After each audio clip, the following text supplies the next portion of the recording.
FX Medicine is your gateway to news, resources and information on the safe, evidence-based approach to practicing complementary and integrative medicine. Visit fxmedicine.com.au to sign up for e-news and stay up to date with the latest research, podcasts and industry information.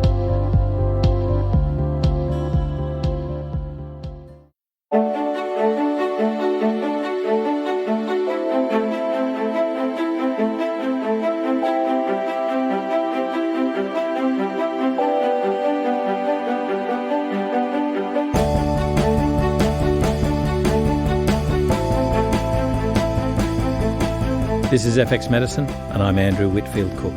And joining me all the way from sunny Chicago is a former physiotherapist turned herbalist and naturopath, Stacey Roberts, the baby maker, who's been involved in healthcare since 1989 in both conventional and complementary medicine. Stacey is an internationally recognised natural fertility and women's health expert who has assisted people in over 32 countries with improving their overall health and well-being by addressing not just their physical but also their physiological and psychological health with complementary products and services. Stacey took over Sharkey's Healing Centre in 2004, a clinic that has worked with couples who have created over 6,000 babies while on her program. Most were told it would never happen for them. This program, called the Baby Maker Network Mentoring Program, is designed to help practitioners become expert in helping couples achieve greater pregnancy success. Stacey, welcome back to FX Medicine. Thanks, Andrew. It's great to be back. So, Stacey, today we're going to be delving into premature ovarian failure, which, correct me if I'm wrong, but is this like premature menopause? Well, it can be mistaken as premature menopause, but women who actually are experiencing premature ovarian failure, or the new term to kind of take the failure out of it, is premature ovarian insufficiency, actually can become pregnant about 5 to 10% of the time. Right. Whereas premature menopause, really, they're not able to become pregnant at all. And how many women does this affect? And, what age group is it most affecting? Well, the average age, if you look at different studies or different databases that are out there, is about 33 years old, but it affects about 1% of women under 40 and 0.1% of women under 30. So it's the incidence is really coming from about 25% idiopathic, where they really, from a medical standpoint, really don't know where it's coming from, and environmental causes are most likely contributing to that in a hefty way. But then 37% is iatrogenic, which are women who, for example, are women who've gone through cancer therapies and basically have shut down their system or have had to have their ovaries removed. And then the rest is really divided up between genetic variations and mutations of the X chromosome, and as well as about 19% left over for autoimmune. So I'm going to imagine that this would be hugely underreported. Because a woman would only sort of go to have this investigated if she's trying to fall pregnant. Right. A lot of times what will happen is she'll go, let's say she's missing her periods, and she really has to miss periods for 4 to 6 months to be considered premature ovarian insufficiency. But if she's young, in her 20s, and the doctor just puts her on the pill because she's not ovulating or hasn't really done any more investigative tests, I would agree with you. I'm sure it's underreported, especially in that age group. And so how then would a woman get this picked up? Obviously, that widely varying periods is something that women just very often cope with. When do they tend to visit or seek a medical professional to say there's something wrong here? Well, it's usually when somebody is dealing with fertility issues. If they haven't had any cancer treatment previously, or any other reason why they may suspect that their fertility was going to be affected earlier or later in life, depending on when they may have had surgery or treatment. It's usually when they're looking at, wanting to start a family. So they've come off the pill, the period doesn't return, maybe they didn't have regular periods before going on the pill, or simply they're just not feeling well, and they go to the physician for that. But most people, it's going to be when they want to kind of do something about it, because unfortunately our society kind of looks at not having periods as a good thing versus as a concern for overall health. Yeah. What about long-term effects after coming off the OCP, especially the implantable devices, even intrauterine devices? Do they present a major sort of risk area in this? As far as related to the premature ovarian insufficiency, it's not real clear whether that's causative at all. So it does pose a risk for people in regards to their thyroid, potentially their adrenals, gut health, a lot of other areas involved in fertility and overall health. Yeah. But there isn't really any specific research to say that would be causative or even correlated. Gotcha. Okay, so let's go through the symptoms of premature ovarian insufficiency. They must be so wide in variation. How would you list the symptoms to start suspecting? Well, firstly, it would be very, number one is not having a period for about 4 to 6 months or more. So that's the number one thing that needs to be ticked off the list from a diagnosis point of view.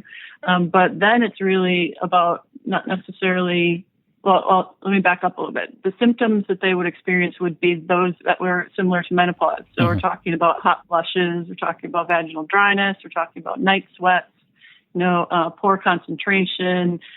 Those types of things would be the symptoms. So they suspect that they're in menopause and then go in and have it looked at. And again, from a point of view of testing wise, then they would rule out things like polycystic ovaries, any issues with pituitary disease, hypo or hyperthyroidism, any uterine abnormalities, or if they're obese or diabetic, is that poorly controlled, and even things like celiac disease. So once the symptoms are presenting themselves as far as amenorrhea goes, and then some of those kind of menopausal symptoms, then medically they would rule out those other things. And what about one of the hallmark pathology tests is, high non-cycling FSH levels, follicle stimulating hormone? Yeah, as they're ruling out those issues that I mentioned, they would do the hormone profiles and they would look at the FSH levels. And FSH levels in early menopause, though, are also going to be elevated. Yeah. And one study that I looked at really looked at their FSH levels as an average of 65 or over. But,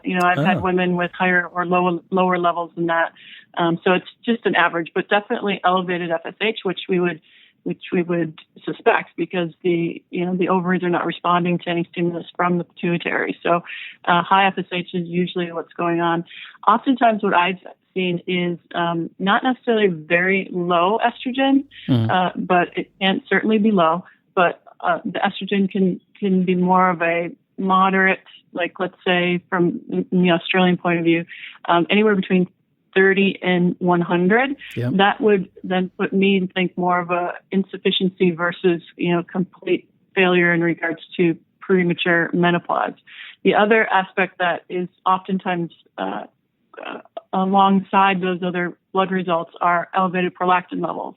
And that's key to know from a naturopathic point of view because premature ovarian insufficiency is difficult to treat with just herbals or supplements.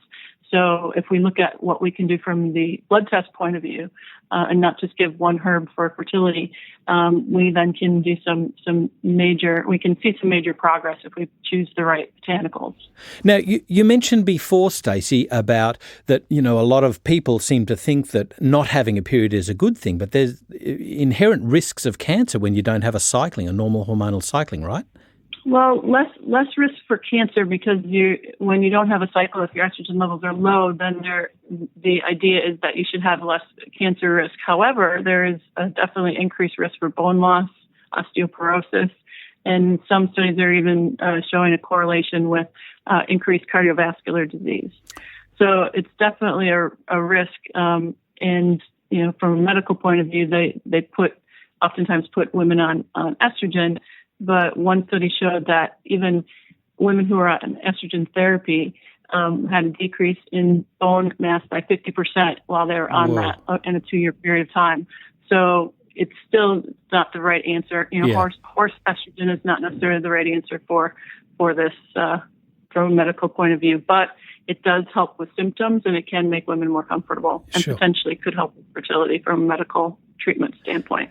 So what do practitioners need to be alert for to refer on and get things checked out medically? Well, they definitely want to make sure that an extensive amount of testing was done to determine, what's going on in regards to reproductive function, but also thyroid function and adrenal function as well too. And we, from a naturopathic point of view, a holistic point of view, we want to take into account the environment as well. Yeah. We're not going to really do much about the genetic issues. So if there's, deletions or an X chromosome that's completely gone, or translocations, then, we're not going to be doing much in regards to that from a naturopathic point of view, but doesn't mean we can't help with symptoms and things. But the other aspects from an environmental point of view, we want to look at hair mineral analysis. We want to look at organic acids tests. We want to do a lot of things where we can see what environmental impacts we're having. And with all the research on the methylation pathway, my guess is over time, as premature ovarian insufficiency gets a little bit more research behind it regarding the methylation pathway, we're going to be seeing some SNPs that are directly related to that as well. Yeah, sure. So how can practitioners differentiate between other hormonal irregularities? Are there any specific key indices that they should be looking for when they're doing, say, a metabolic hormonal profile, and so therefore they can practice safe, effective natural medicine? Sure. When they're looking at just the general reproductive hormones, so for example, if they're looking at what's already been done, or if they want to order some additional testing, they would definitely want to look at FSH levels, clearly LH levels, both of which will most likely be elevated, and then look at the hormone levels for thyroid. So your TSH, your free T4, your free T3 levels, your reverse T3 levels, and thyroid antibodies from an autoimmune point of view to see if there is some autoimmunity that's contributing to the situation, which I always look at if there's autoimmune issues present. I go with food sensitivities and environmental factors, exposures, heavy metals, etc., because those definitely will impact the autoimmune system. And in particular, that was one benefit with patients that I had who came in with premature ovarian insufficiency, where just heavy metals from growing up on a farm, exposed to chemicals for long periods of time. The thyroid was also very sluggish. Her ovaries she was told that her ovaries were very small from what they should be because she hadn't ovulated, and that she recalled in her lifetime maybe more than once or twice that she recalled having a period. So when we were able to go through a gentle, because she wanted to become pregnant, a gentle cleanse over a 6 to 8 week period of time, and then kind of went about a week, a month for the next 6 months with a gentle cleanse, we were able to see some of those metals coming down, her thyroid function improving, and she started to get a period. So we were all very excited because she hadn't had one previously. So another example would be, salivary cortisol levels. I like to have for these women as well, too, to take a look at what their adrenals are doing. Because as we talked about when we spoke in the podcast on thyroid and adrenals, there's a huge association between the two. And if the body has had significant stress over time from, again, heavy metal exposures, maybe a poor eating plan, maybe celiac disease, we just don't know, then the adrenals can be significantly affecting their overall health, and it's often overlooked. All right. What sort of therapies do you employ to, be both safe and effective when hopefully rejuvenating the ovaries?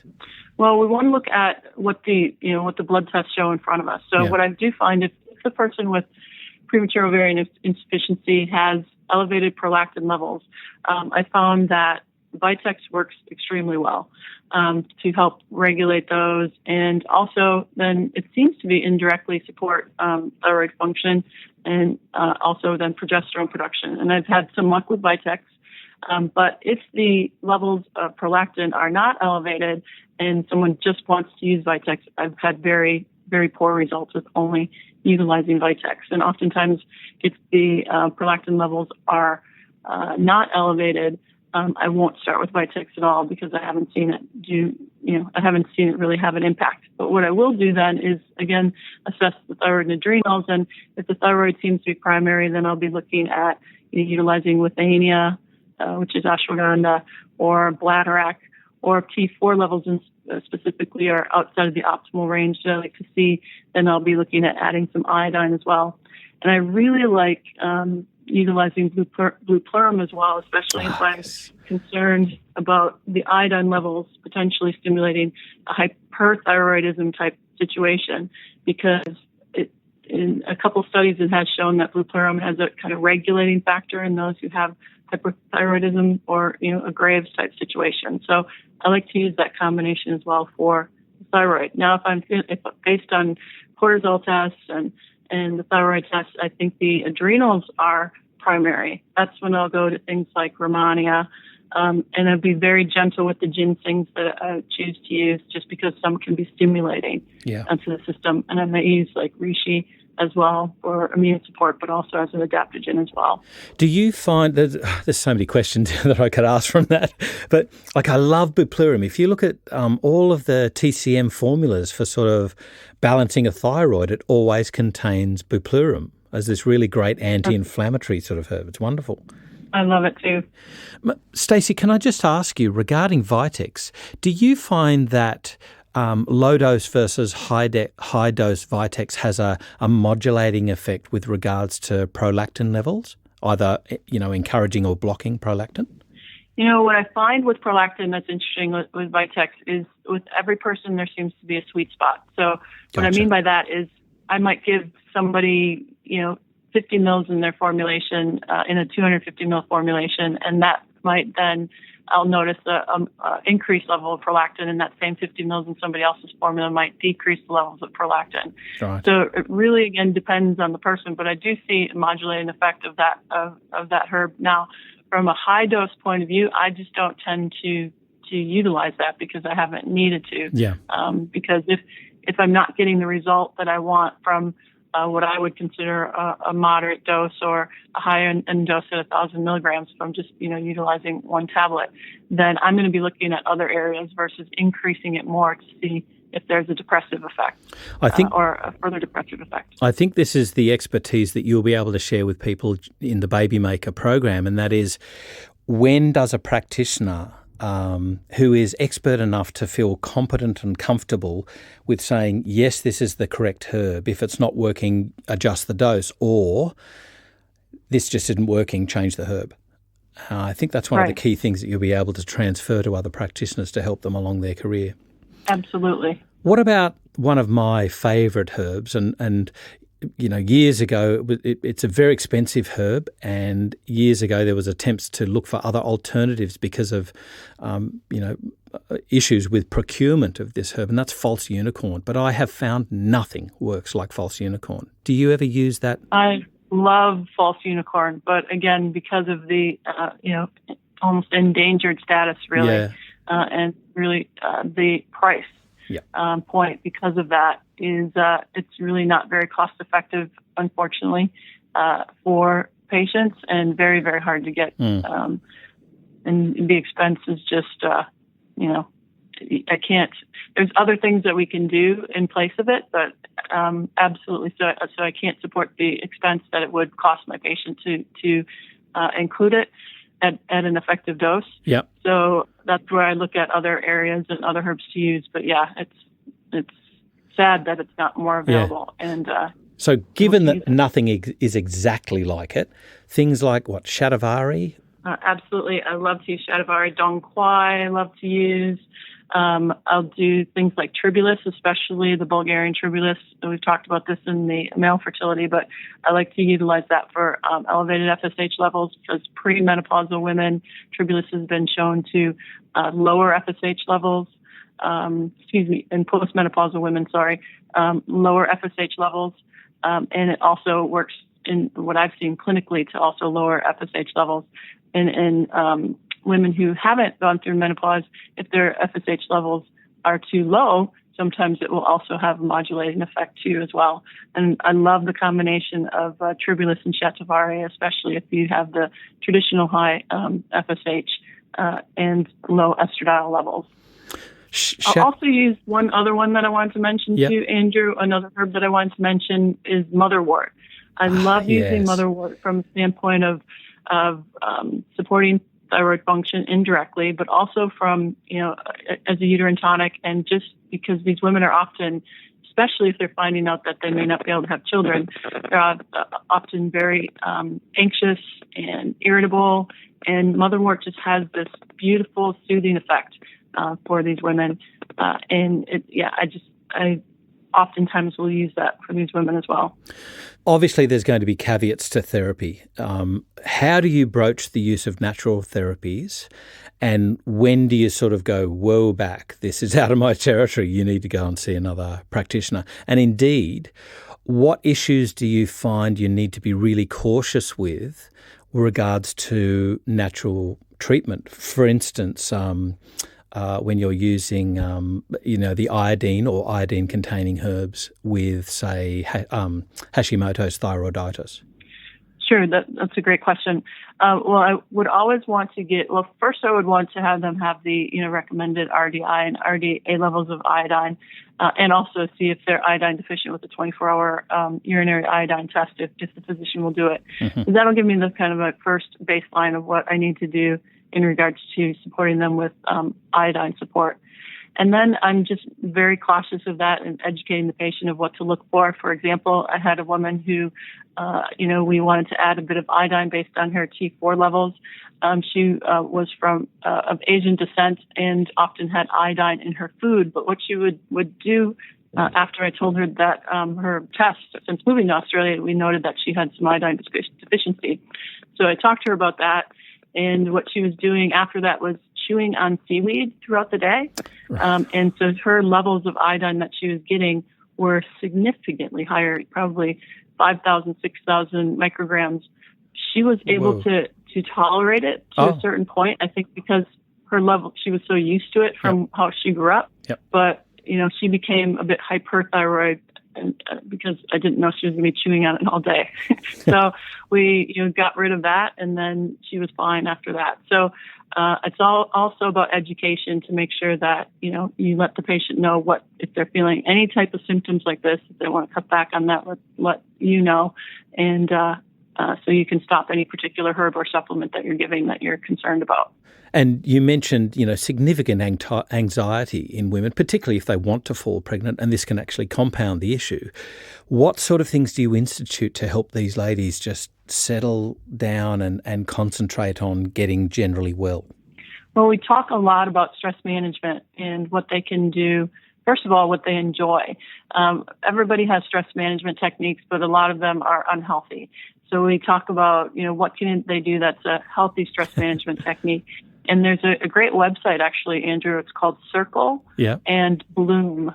And circleandbloom.com is excellent for some visualization techniques to work towards optimizing women's health and fertility. So that's one thing if they don't think they can meditate or have never really done meditation.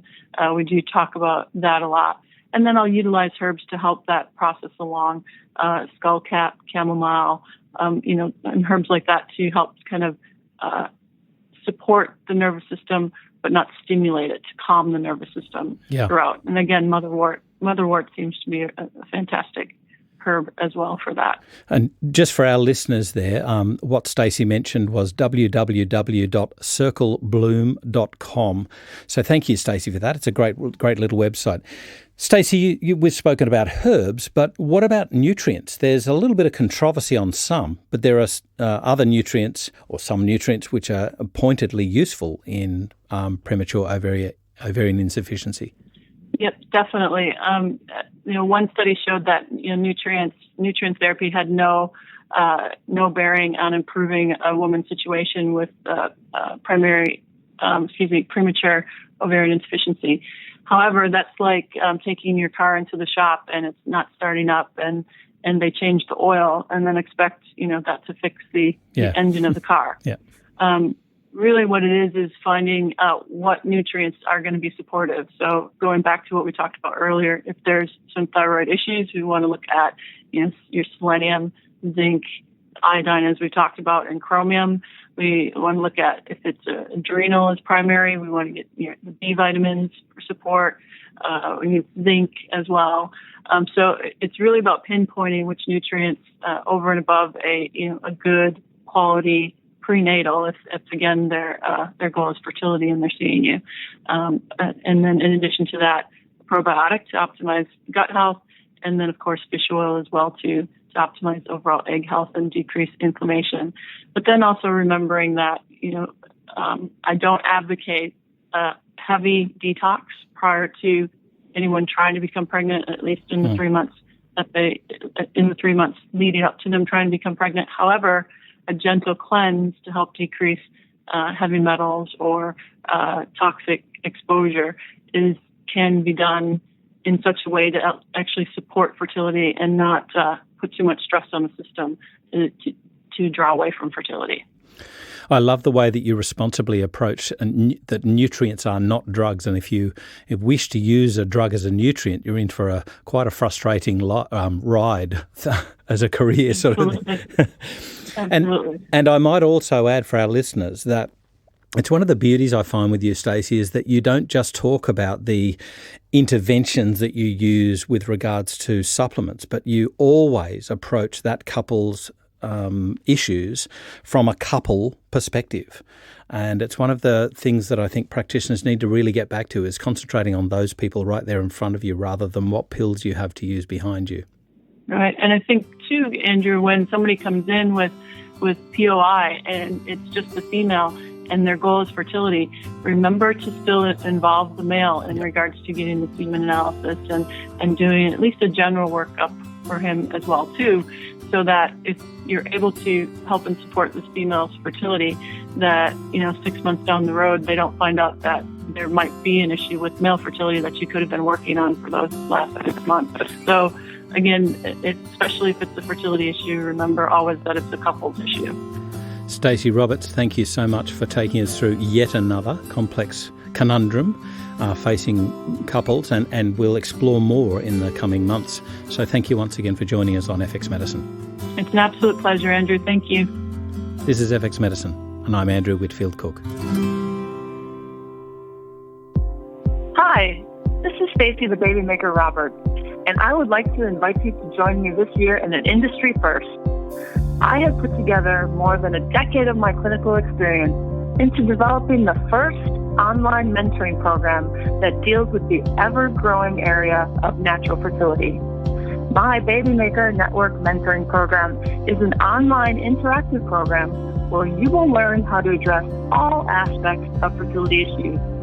You will learn how to successfully navigate the most challenging cases and walk away with the knowledge that every specialist in the area of natural fertility must possess in order to feel confident and competent in the clinical setting. If you are ready to be a part of an atmosphere that helps you build your practice while helping couples build their family, I look forward to getting to know you in the Baby Maker Mentoring Program. Please go to bioceuticals.com.au and click on the Education tab for more information and to register.